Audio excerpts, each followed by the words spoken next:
Ya, di segmen 4 ini tentu saja kita akan melihat apa sih sebenarnya solusi-solusi yang bisa disampaikan sehingga pemerintah daerah maupun juga pemerintah di perkotaan bisa sama-sama bekerja sama untuk saling membuat kebijakan yang menguntungkan sehingga pemerataan pembangunan bisa lebih baik lagi. Ya, Mas Andri, kalau kita melihat sebenarnya kita ini kekurangan adalah justru koordinasi antara pemerintah yang di kota besar dengan pemerintah-pemerintah yang di daerah ya. Bahkan dulu ada ide di zaman gubernurnya Pak Sutioso itu bagaimana membangun megapolitan sehingga kebijakan antara pusat dengan daerah-daerah itu terkoordinasi. Bahkan kota-kota yang punya uang besar, uangnya itu disampaikan kepada daerah untuk bisa menyelesaikan masalah ini gitu loh. Jadi kemungkinan-kemungkinan ini harusnya bisa dilakukan yang menurut saya belum banyak gitu. Apa menurut Anda nih yang bisa dilakukan? Kalau integrasi sih sebenarnya ya memang jadi kendala dimanapun. Salah satunya di permasalahan ini. Kalau misalnya kita lihat bahwa daerah sendiri sudah memiliki cukup banyak dana kalau tadi lewat dana desa. Dan kota pun sebetulnya punya masalah sendiri yang memang tidak bisa ditambah lagi yang dari desa, orang-orang masuk dari desa. Kalau lihat dari permasalahan urbanisasi, tentu pertama adalah bagaimana kecakapan dari para pendatang untuk ya istilahnya bagaimana mereka itu bukan skill labor ya. Itu pertama ya dari daerah harus membuat setidaknya untuk jangka panjang human capitalnya memang harus dibenahi, perbaiki. Tapi banyak sih dari kampus di daerah malah ke kota setelah lulus kan gitu. Mestinya kan dirubah ya, gimana orang di kota yang sudah lulus berdedikasi tinggi dia yang harus ke daerah gitu. Mungkin jadi disinsentif karena memang di desa tidak terlalu sejahtera. Mereka kan akan memilih di kota saja. Cari yang penghasil lebih besar, yang menjanjikan gitu ya. Tetapi mungkin bisa saja bahwa pendidikannya diciptakan di desa. Bagaimana based mungkin on akademi desa tadi bisa ya. Yang penting adalah akademi desa itu harus disesuaikan dengan desanya masing-masing sesuai dengan kompetensinya mungkin begitu ya. Jadi supaya mereka itu concern, misalnya kalau kita contoh di Bali lah, di Bali itu di dalam setiap pendidikan tuh diajarin nari dan diajarin melukis, jadi itu semua orang bisa melakukan itu minimal gitu ya. Mungkin itu bisa dicontoh di daerah-daerah lain ya? Iya bisa, karena kalau misalnya kita based on pendidikan kota minded, memang yang jadi permasalahan adalah tidak tahu potensi yang ada di desa. Kalau misalnya di pendidikan ada di desa dibuatnya community lokal, memang bisa jadi sektor-sektor yang ada di desa bisa diberdayakan berdasarkan dengan pendidikan yang diterima di desa tersebut. Betul. Begitu. Nah, pada saat itu dan mungkin juga sekarang, pemerintah itu sebenarnya ingin menyelesaikan salah satunya dengan policy yang namanya kawasan ekonomi khusus sebenarnya ya. Nah, kawasan ekonomi khusus ini kan sebenarnya ingin menjadi sumber pemerataan pembangunan baru di setiap koridor kan sebenarnya gitu. Tapi sudah beberapa dibangun, ternyata orang nggak ada yang ke sana.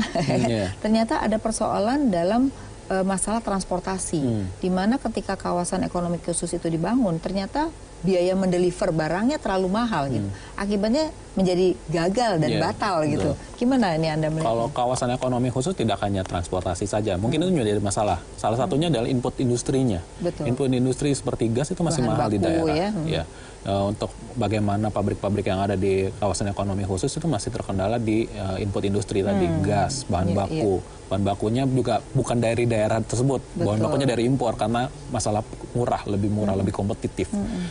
Kalau misalnya kita lihat bahwa di daerah sendiri tidak berkembangnya kawasan ekonomi khusus, balik lagi tadi masalah regulasi yang ada di daerah, di kawasan ekonomi khusus sendiri yang memang masih terpusat di kota, tidak ada integrasi antara keduanya dan saling melemparkan bahwa ini adalah program pemerintah pusat bukan pemerintah daerah. Betul. Jadi memang kalau saya melihat pembangunan supaya merata tidak bisa juga urusan pusat urusan daerah, harus ada integrasi antara pusat akan kemana, daerah itu harusnya terintegrasi untuk mencapai tujuan tersebut ya. Kalau sekarang dengan undang-undang otonomi daerah kita ini seolah-olah hubungannya hanya hubungan keuangan, tidak ada hubungan pembangunan gitu ya. Jadi mungkin di sini Bappenas juga perlu berfungsi kembali untuk memperbaiki struktur dari pembangunan nasional secara lebih baik lagi. Gimana Anda melihatnya? Betul, dan tidak hanya memperbaikinya secara nasional, tetapi secara regional pun harus dilihat bahwa setiap daerah memang harus melakukan apa. Itu yang sebelumnya masih belum ada Bappenas dan mungkin Bapeda di daerah, Bapeda yang di daerah. Nah itu menjadi pekerjaan rumah bagi pemerintah Indonesia saat ini. Dan menurut saya juga antar daerahnya ya, misalnya kan kalau kita lihat di salah satu Kementerian Desa itu ada yang namanya Prukades itu kawasan yang berdasarkan kawasan. Nah sedangkan kawasan ini kan sudah beda kabupaten. Betul. Nah ini jadi problem, policy di antara beberapa kabupaten dengan policy di Kementerian PDT sendiri kan gitu. Nah ini juga nggak mudah ternyata dalam menyatukan di dalam polisinya. Akibatnya apa? Oh ini kan tanah kabupaten saya gitu. Saling melempar. Betul. Ya. Ini ternyata nggak mudah ya. Saya pikir buat perusahaan menjadi kesulitan ketika mereka harus mengkoordinir, padahal mereka mengatakan bahwa skala ekonomi itu harus misalnya 5 kabupaten gitu.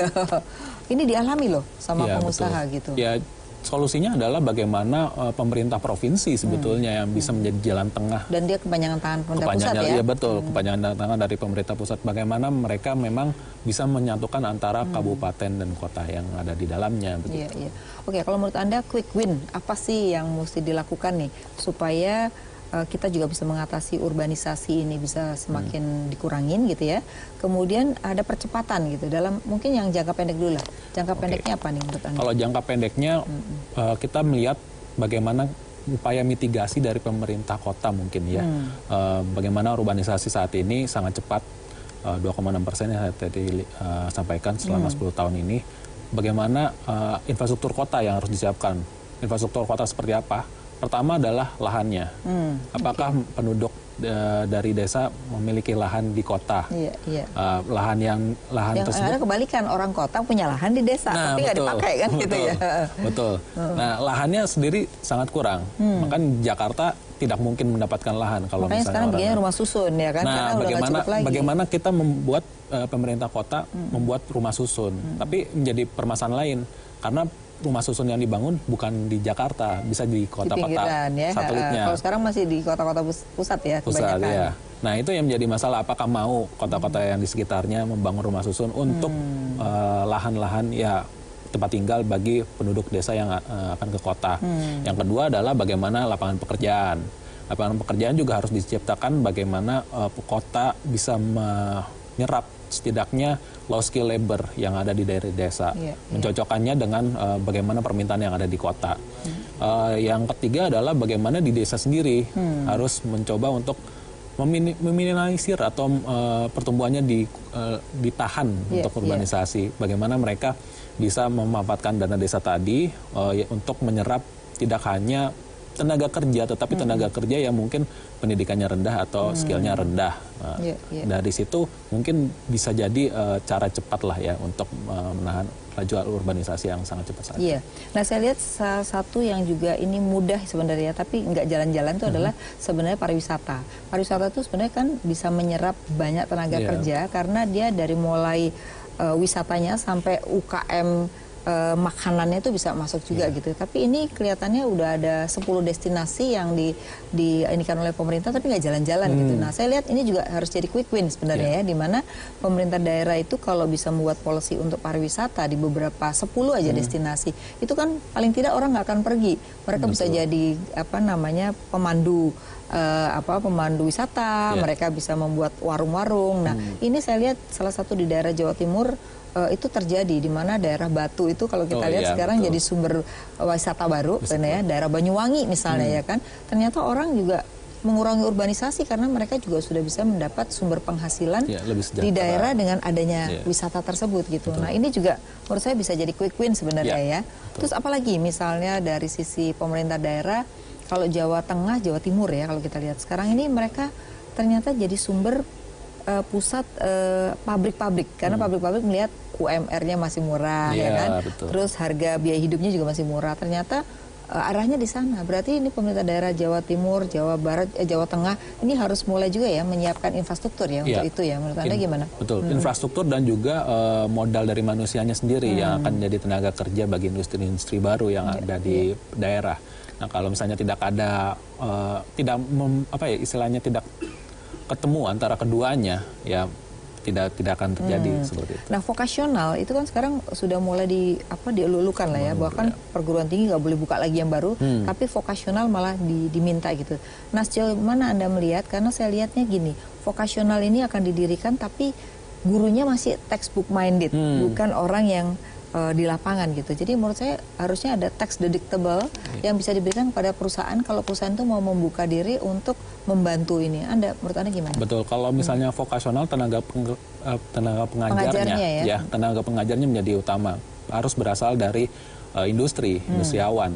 Bukan berasal dari mungkin guru-guru yang ada saat ini. Nah, kalau misalnya dari industriawan tahu bahwa permintaan industri itu seperti apa. Mereka akan membentuk kayak gimana skillnya gitu seperti ya. apa. Mereka akan membentuk human resource sumber daya manusia yang seperti apa juga yang memenuhi industri tersebut. Jangan sampai nanti guru-guru yang mungkin konvensional saat ini atau dosen-dosen yang konvensional saat ini tidak ketemu nih antara sumber daya manusianya tidak siap pakai ya. Begitu lulus mereka menjadi pengangguran baru. Nah, itu yang harus dihindari. Jadi sekarang ini banyak permintaan dari pengusaha yang tax deductible supaya mereka bisa ikut masuk di dalam vokasional. Mungkin ini yang perlu kita garis bawahi ya biar mereka itu. Oke, terima kasih nih Mas Andri, sudah banyak yang kita bahas. Mudah-mudahan ini bisa mengurangi urbanisasi kita ya, dan pemerintah daerah bisa membuat regulasi-regulasi yang lebih baik ya. Ya pemirsa, demikian diskusi saya dengan Andri Satrio, urbanisasi dan pemerataan pembangunan. Seperti kita tahu bahwa bagaimana urbanisasi bisa semakin dikurangi, tentu saja pemerintah daerah seharusnya bisa memberdayakan dana desa maupun juga dana APBD untuk bisa mensejahterakan masyarakatnya, dan itu ada di dalam Undang-Undang Dasar pasal 27 ayat 2 bahwa setiap warga negara berhak untuk mendapatkan pekerjaan. Oleh karena itu, ini tugas dari pemerintah daerah untuk memberikan pekerjaan layak, penghasilan layak, sehingga urbanisasi bisa dikurangkan dan pemerataan pembangunan bisa terjadi. Ya pemirsa, terima kasih atas kebersamaan Anda. Sampai jumpa minggu depan. Salam.